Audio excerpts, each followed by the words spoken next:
Hindi, ano may bayad yun, times 5. Putang ina, ay gagi, tingnan mo, may presyo doon. Ha? Oo, may presyo doon. Meron doon papel na ganyan, Walang tapos may ilaw kita mo yung dito? presyo. Ha? Hindi ba kasal mas yan? Meron doon papel, tapos may kita mo yung presyo na gano'n. Nakalagay yun. Oo. Nga mo na. Sabi niya, mag-send ako sa'yo ng Gcash pambayad. Tarantado kasi ito nanay, si Jay Guevara. Kita mo, ano pa talaga yung pag-alok niya sa akin, Boss Dada. Uminom ka ng pineapple juice. Mamili daw ako kung pineapple juice o Sprite. Loko-loko, gusto ko ipukpok sa ulo niya eh. Kaya pwede naman akong bumili nun sa 7-Eleven, mas mura pa ang hype niya. Pinapili niya pa ako ha. Ang dami na nitong kinain doon. Lumipat kayo lahat kay Jay Guevara. Kasi i-inventaryohin ko yung yung tawag dyan, yung mga stocks dyan sa labas. Palagay ko inubos na tong animal na to. Baka baon na kami sa utang dito. Ba na ano yan? Na hindi pala libre.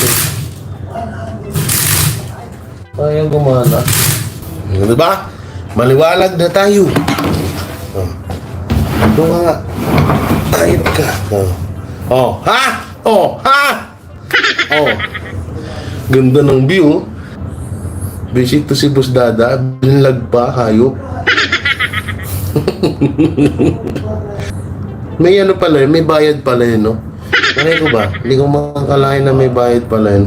AJ Warriors, pautang. Baka hindi kami makalis dito sa hotel. Ang daming babayaran. Malay ko ba?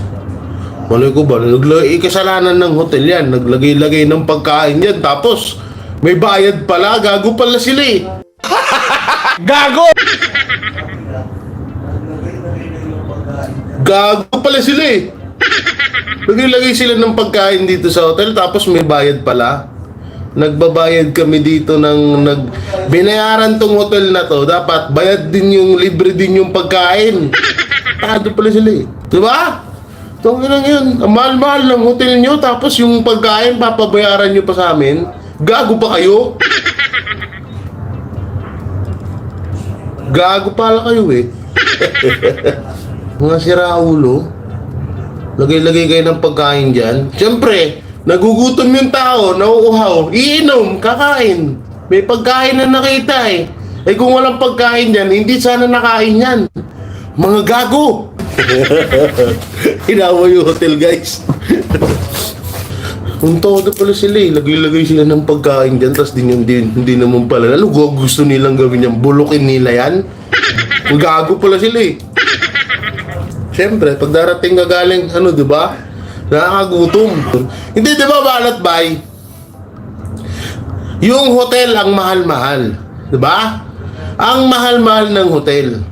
Tapos, naglalagay sila ng pagkain doon. Siyempre, yung tao, malay mo, hindi nakakain sa labas. Sa sobrang pagod, gusto nang matulog. Kakain yun, iinom yun.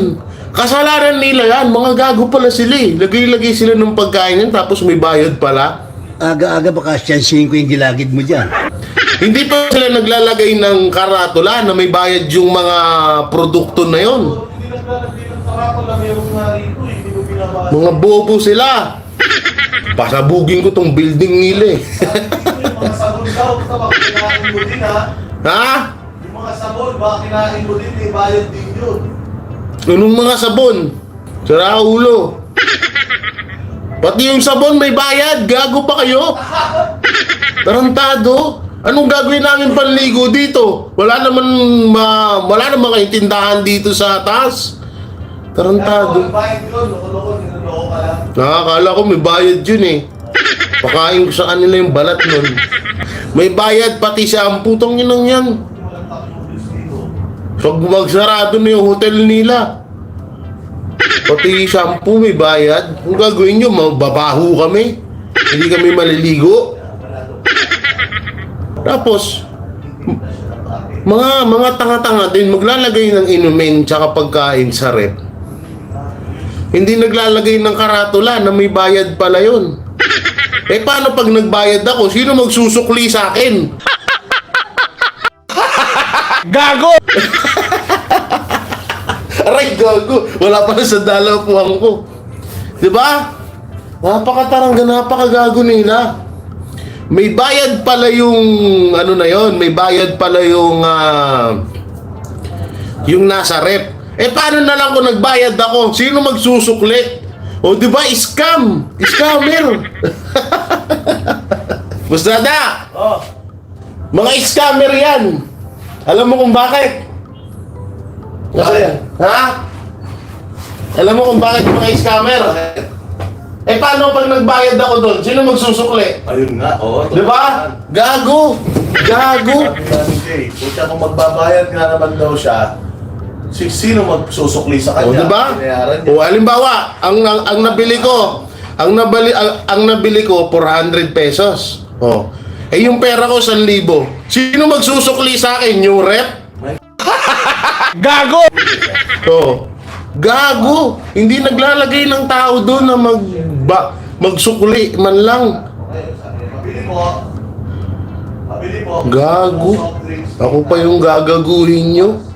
Hindi man ako tanga. Kung 1,000 yun. Oh, alangan naman na hindi ko bayaran yun. Siyempre, iiwan ko yung sukli. Oh. Iiwan ko yung sukli doon. Tubong lugaw sila. 400 lang yung binili ko. Yung sukli, 600. Scammer, gago. Gago. Ako pa yung lulukuhin nyo, ha. Tingnan nyo pang i-scam nyo, ipapatulpo ko kayo. Hayop lahat ng hotel, ganyan pala ang gawain dito sa Pilipinas. Gago. Maglalagay kayo ng pagkain sa rep, wala lang karatula, wala pang tiga-sukli. Hayop na yan. Sarantado. Yan na, nananawagan ako kay Senator Rapi Tulfo. Yung mga hotel sa Pilipinas, scammer. Naglalagay sila ng pagkain sa rep, walang karatulang may bayad. O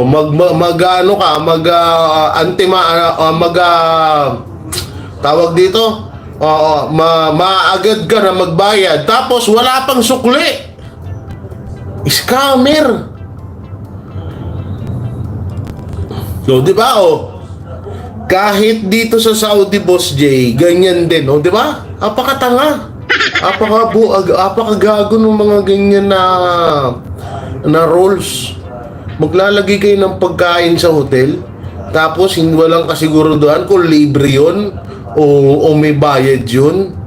Tapos pagbaba, sisinginin nyo yung tao, walang kaalam-alam. Ang sarap-sarap ng kain nung tao, pagbaba, may balance pa pala. Paano pag walang pamasahe pa uwi sa kanila yun? Ha? Wala kayong mga puso. Wala kayong konsensya. Lahat ng hotel all over the world, policy yun. Policy ba yun? Baguhin na nila yung policy nila, walang kwenta. Walang kwenta mga policy ng mga hotel na to. Nalagay kayong pagkain. Tsaka sa susunod, mag-ano kayo ng rice. Oo, o kaya kahit mga lang tapsilog. Oo, hindi yung puro soft drinks, alak. Tanga gusto nyo pa kaming ma-high blood tsaka magka-diabetes eh. O, maglagay kayo ng rice o kaya gravy. Di ba? Kahit mo lang sana, tapsilog, siksilog, hatsilog, porksilog, bangsilog. Sana may ganun sila. At least kapag kumain yung tao, satisfy.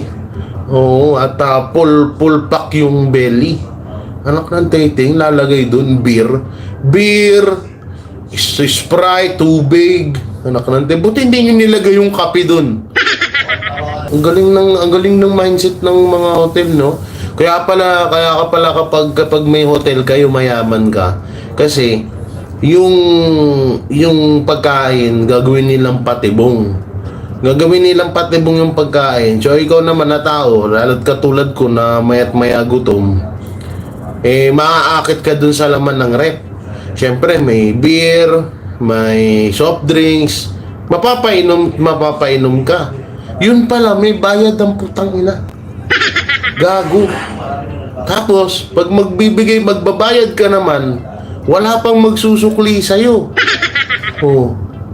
Halimbawa, 400 yung bill mo. Yung sukli mo, 600. Anak ng teteng, malaki pa yung kupit nila kaysa sa ano, kaysa sa binayad mo. Ay nako, gigigil ako sa inyo eh. Parang gusto ko mag-mall, kaso wala akong pera. Ayun yung mall guys, oh. Mukhang may mga big size na damit dyan eh, no? Yan, oh. Oh, basta na, maligo ka na, punta tayo mall. Bibila akong brief. Ang sakit ng brief ko, guys. Hindi pati mong yan. Business nga yan. Business pala yan. Visit ng hype na business. Yan ang pinaka-worst business of all time. Hayop na yan. Business. Kakain ka, nagugutom ka. Tapos pagbaba mo, may bill ka, hayop. Gago! Yan ang Banateros, walang inuurungan. Pag tama palakpakan, pag mali ay babanatan. Yan ang Banateros, boses ng ordinaryong Pilipino. Banateros ay walang makakaawan. Walang inuurungan, Banateros ay tinutulungan.